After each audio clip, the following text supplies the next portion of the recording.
Pink sky, blue moon, ice cold, too soon. My heart into caught me, you caught me straight through. Yeah. You caught me straight through. Yeah.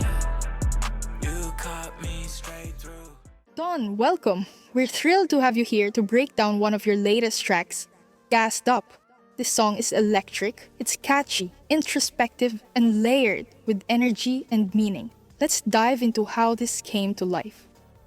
Well, let me start off by saying that the actual track itself, like the beat, is produced by Mexico Dro. I actually first heard it when it was on another track, not the original. So the original is Gassed Up Shorty. I actually first heard it on another one called Plug, which is by Kodak Black, I think Lil Uzi Vert and Rich the Kid. I know Kodak Black and Rich the Kid. I'll check the last one, but then I heard the original, right, which is Gassed Up Shorty, and then I was like, oh, okay, that gave me the idea. It's like this has already been used for another song, and I love both of those songs. You know, I used to bump this like every single day. Like you could just ask anyone that was around me between like 2016, 2017, I would just bump this song every single day, basically. It was like in my playlist.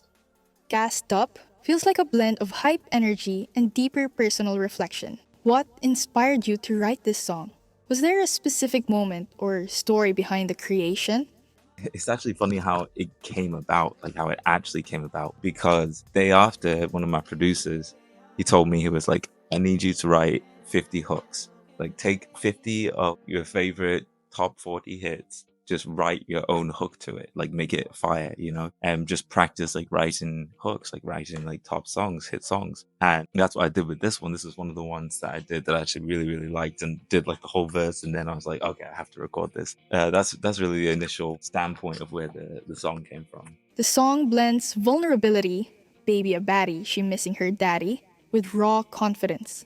What you know about me, I've been about my work. What headspace were you in when you wrote those lines? So it's kind of funny. Baby a baddie, she missing her daddy. She popping the addy like candy. I don't know if I can get too deep into that line, but let's just say that there was someone I happened to be seeing a little bit at the time. They just had like they were like daddy's favorite girl, but they had like the worst daddy issues, like self-manufactured daddy issues, you know. So it's like she was acting like someone with daddy issues, but she had a dad that, like, I don't want to say gave her everything, but you know, the house she was living in was given to her by her dad, and she didn't work. That might already be saying too much. If she ever sees this, she's gonna know exactly who I'm talking about. Yeah, so that was interesting. But yeah, no, that's where that line came from. Baby a baddie, she missing her daddy, popping the addy like candy, because that's actually like how I got to know her, first of all. You know about me, I've been about my work. Yeah, that I don't know, that was just kind of like a flow line, the mix of it, right? Just something I would say, like, as I would just like say on the street to anyone, like, you know me, I've been about my work. Like anyone that knows me knows I'm about my work. So I guess it's just like a factual line, you know, just like, you know me, I've been about my work. The testament is just always made true. Did the concept of having one night to get this right stem from a personal experience or a general theme you wanted to explore? It kind of stemmed a little bit from a general experience, or a general theme that I wanted to explore, but also there was a specific experience I had in my mind. You know, there's been quite a few times where I've like hit it off with someone. It was like low-key magical, just like really magical, but we never exchanged details, we never stayed in contact, and then, you know, that moment is just that moment in time. There's nothing else that you can say about it. So that's kind of where that line came from. So it's like, we got one night to get this right. Be by my side, or would you still be playing games like you do it all the time? Yeah, just like really like coming to grips with that fact that like that's happened way more often than I would like, where it's like you just meet someone, and it doesn't even have to be like someone that you want to like specifically be with as a partner, but it could just be, you know, like taking that opportunity, like we got one chance to get this right. I just thought that it was a good way to start the song, because it kind of already puts you in that vibe. You're already in that vibe of like, okay, this is going to be like a cool, like, you know, we got one night to get this right. Like I could bump this in the car in the evening coming home from the club. One of the standout lines is, if you don't let them mistreat you, then they won't misuse you. That's a powerful message. Can you unpack what you were trying to communicate here? That line was really about like standing up for yourself. I'll be honest, like in my life, like just coming up, growing up and everything, like it was really hard to like feel worthy to stand up for myself. I always kind of in the back of my mind, like, I knew I had like some level of like talent and some level of, being able to like put things together or see things through to the end. I guess I allowed myself to be in situations where people like to take advantage of those that may have a big heart or may, just genuinely want to see things come to life, see things grow. I was like, if you don't let them mistreat you, then they won't misuse you. I used to have a hard time putting my foot down. I felt like I was being mean. Like I never wanted to like quote unquote be mean to people or anything like that. When I started choosing me, when I really started to say, nah, this is not for me. Like my time is the most valuable thing that I have. Like it's the only thing that I can spend that I can never get back. So that's kind of where that line came from. It's like if you don't let them mistreat you, then they won't misuse you. It's like it's the two can't go hand in hand. There's an intriguing mix of intimacy and ambition in the lyrics. How did you balance the personal elements, like "Girl got me stuck on you," with the hustle-focused lines like "I've been on my mission"? I would say that whole balance is really the Don Jones theme between the music and the lyric, because a lot of my music either has to do with grinding, hustling, going for it, not taking no for an answer, or the shorties. I mean, I got love in my heart for both of those things, and both of those things take up all of my time. Yeah, that's true though. Girl got me stuck on you.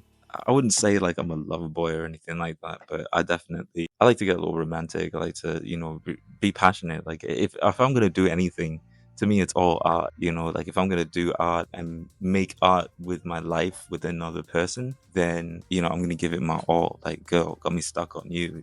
So I really be that way, and just everything. I guess I've been on my mission, just steady, bro. Steady on the mission, bro. Like I think I have a line in the song I said, since 16 I've been in this, they've been hating, or something like that. I don't know. I forget my own lines. I'm terrible, I swear, I promise. I don't do it on purpose. You mentioned Miami, MIA and MIA, and even throw in military-inspired terms like MRE and MRI. What role does place or metaphor play in your storytelling? Let me just start with here. So MIA and MIA, like missing in action. MIA is like where I spend a lot of my time. Even like I'm in South Florida, so like I live right outside of Miami because you know what I mean. I need my peace, bro. I don't like traffic, bro. I hate lines. I don't stand in lines, bro. I don't even pull up to the function if I gotta stand in a line. You know what I'm saying? MIA and MIA. So it's like missing in action in Miami. Basically, that's what that line means. Just broken down. I'm eating MRE. That's just kind of like a MRE is like a military like package. So it's kind of like also MIA is a military term, like missing in action. So I was just kind of making another play on that, another play on words like MIA and MIA. I'm eating MRE. Think I need an MRI. That was kind of more of like a deeper thing. I guess I've just been like a little bit more aware of like my own health. I was talking to one of my friends and he was like, "Oh yeah, I just got an MRI." And I was like, "Oh, maybe I should do that." So I was like, "I think I need an MRI." Like it happened at the same time as I was writing the song. So I just it worked its way into the song because it worked on the bars. And then Know You Destined KYD, I shout that out for free, Splur. So KYD Mari, that's like the most hidden entendre because KYD stands for Know You're Destined. Mari, he has a song called 3 a.m. in Miami. So it's kind of like a shout to him. I shout that out for free, Splur. Yeah, you didn't even have to pay me, dog. I give you a shout out for free. Like it wasn't super direct, but those of you that get to see this or hear this, you'll probably know now. So The production on this track has a bouncy modern vibe, but it's layered with some intricate vocal flows. How did you approach crafting the sound for Gassed Up? Was the beat tailored to your lyrics, or did the lyrics come after the instrumental? well, like I said in the beginning, like how the song came to be, obviously the beat came first because there's like 3, maybe 4 other songs already associated with that beat. They're all up on streaming services. I don't know, I guess. They haven't told me anything yet. So that's kind of where the beat came from. And the lyrics, like I said, they came from me writing the 50 hooks. So I'm going to be a songwriter. As Day After says, you can't be great unless you do the things that the greats do. So he was like, you got to write the 50 hooks.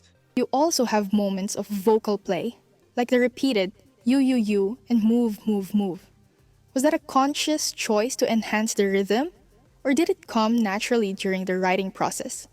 to be completely honest, it was a very conscious choice because one of my favorite people to listen to, especially when I'm in the gym, Young Dolph, man, Young Dolph, and of course comes with that key glock because they're on a lot of songs together. They got this one, I think it's Penguins, like ice motherfucking cold, neck look like a penguin or something like. And then he's like, yeah, there's something that I do. And then Dolph comes in, he's like, oh, that's how you coming, Glock? Okay. Go. I don't follow rules. No. And I don't know. I just kind of like a shout out to the flow in a way. You know, I was really like, when I heard that song, I really loved that flow. It was something that I really like connected to, just like the bounce of it and like the way they just said the same thing like over and over again, but it pulled you into the song more. So I was taking some inspiration, you know, definitely like rest in peace to Young Dolph. You know, I bump your music all the time. Every time I'm at the gym, Young Dolph coming on. Were there any collaborators or producers who played a key role in shaping the final version of the track? So yes, actually, one of the biggest parts about this track is it features KOZMO.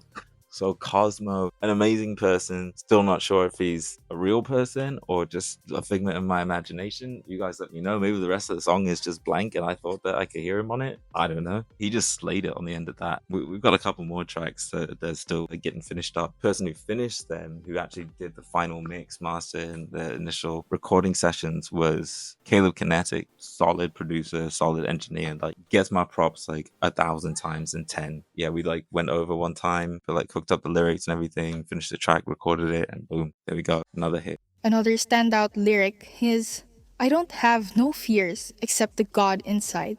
I pray I stay consistent. That's a deep reflection. How does faith or self awareness influence your music? So that's actually a big part, and I'm glad that AI is bringing this up as something that it notices because throughout all of my music, like I've always maintained some sort of like reverence of God. You know what I mean? Like I even have a song where I said talking about God, but I do it with reverence. When I say I don't have no fears, the only fear you should ever have is God. You know what I mean? Without getting into a whole long story, there's definitely times where I felt like I couldn't hear it, but the more I listened, the more I heard it. So I was like, I don't have no fears because I really don't I sat there and I've asked myself, like, what am I afraid of? Is there really anything I'm afraid of? Like the biggest fear most people have is passing away, right? Or dying. You know, I don't know if I can even say that on YouTube. That's the biggest fear that most people have is being unalive. You know, for me to live is Christ, to die is gain. I think Paul said that. I was like, what am I? I really have no fears. It's nothing to be afraid of, except the God inside. God is in all of us, and I don't want to get like too, you know, hoopla, crazy. It's just like, you know, you can feel it. You know, you got that feeling inside of you that's like, I should go this way. I should definitely go this way. You know, some people want to say it's like a conscience or a gut, but I don't know. I feel like it's all the same thing. We're all connected to source, the source of all energy, matter, and light, the vibration, the original vibration of everything. That's really where that line came from. You know, just when I write music, I want it to also be something that captures where my head's at that time. I'm able to leave that as a record for myself to come back to it and also listen to it and be like, oh, okay, that's where my head was at that time. That's one of the reasons why I put that in there. The song feels like a mix of hype for the listener, but also a reminder of resilience for yourself. Is that duality something you strive for in your music? Well, like I just mentioned, definitely it is something I strive for in my music, to have something that can be hype for people that, you know, you can enjoy it, you can vibe out like, oh yeah, like this song is hype. But also if you do want to dig deeper, you know, a lot of my lyrics are so simple and like so almost like banal and inane. Really, if you like listen to it, like if you really do listen to it, sometimes there's some things in there that's, you know, I don't want to say it's kind of clever, but anyway, let me stop. How does this track fit into the larger story of your artistry? Does it represent a shift in your sound or message? It didn't really represent any like shifts in my sound or any shifts in my message. Definitely the same message. Maybe a shift in the sound in terms of like covering that beat basically, but it's just like another staple, like another notch in the belt. Like I know Mark always says, boom, another video, another notch in the belt, you know, like what's next? You know, so I dropped it as a single. It's like, boom, it's out.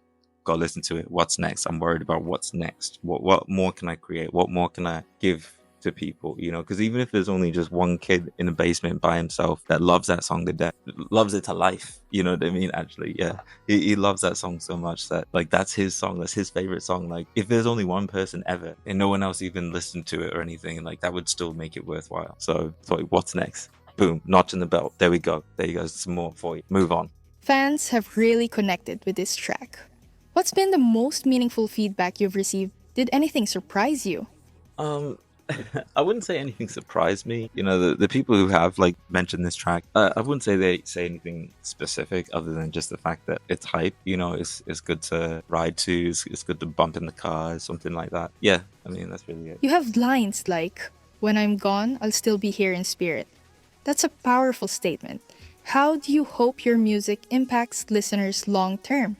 That's really like one of those things it's deep to me because when it comes to art and music, one of the things that I was always so infatuated by is the fact that it's still here. You know, I can still go see a Gaudi architecture piece that has been under construction for the last 100 years, Sagrada Familia, or I can go to, you know, the Tate Museum and see Henry Moore from the World War II times or World War One. I forget.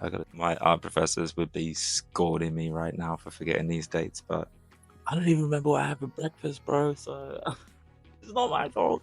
Just too much going on, too many things in my mind. So the fact that we can go look at these things, we can listen to a piece of music. I remember Stephen Foster. If anyone knows Stephen Foster, like drop a comment in the chat, because like when I first heard about him, I had heard his music, but I didn't know he was the person that wrote it. I mean, he died penniless and broke and everything, which is not great, but the fact that still to this day we're still listening to his music. So that's why I said when I'm gone, I'll still be here in spirit.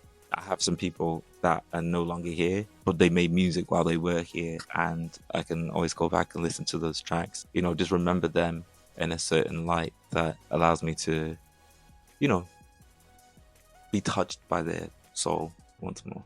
I thought that was just an interesting line. Don, thanks for breaking down Gassed Up with us. It's clear there's so much depth and energy packed into this track. Before we wrap, is there anything you want to share about what's next? Any projects fans should be excited for? I mean, Avalanche season.